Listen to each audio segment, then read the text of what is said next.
বাজারের টাইমিং এর বিষয়ে এখন যেটা আছে এইটা এভাবে চলবে, শেষ পর্যন্ত তো আমরা একটু পারিয়ে দেবো। সত্যি কথা বলতে কি রমজান আসে ইবাদত করার জন্য, তাকে অর্জন করার জন্য। আমরা আসলে কেনাকাটার জন্য একটা বেশি ব্যস্ত হয়ে পড়ি, আমরা ওরা ওইদিকে বেশি এগিয়েছেন।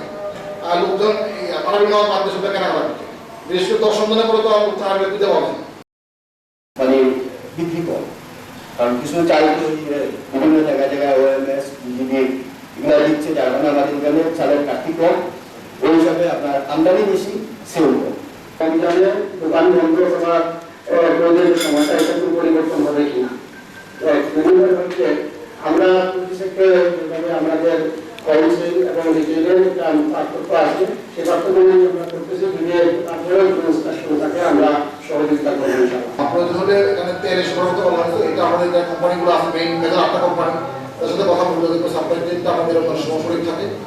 বিভিন্ন পণ্য যেগুলি বলা হয়েছে, বিশেষ করে বিদ্যুতের একটা সম্পর্ক তৈরি হয়।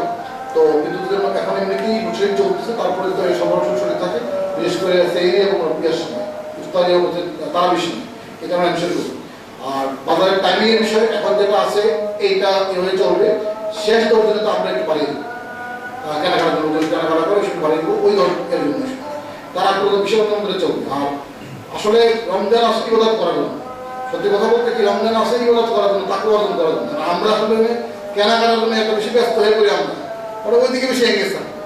এখন এটা আমাদের প্র্যাকটিস হলো, একদিন বের হতে হবে না। আর লোকজন পাড়াবি নেওয়ার বাদ দিয়ে কেনাকাটা করছে, বিশেষ করে 10 সন্তানের পরে তো আর দিতে পারবেন।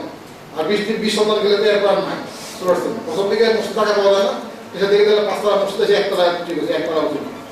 তো এখন এটা আমাদের আছে আর কি, তখন দেখা যায় আমরা সব অ্যাডজাস্ট করবো।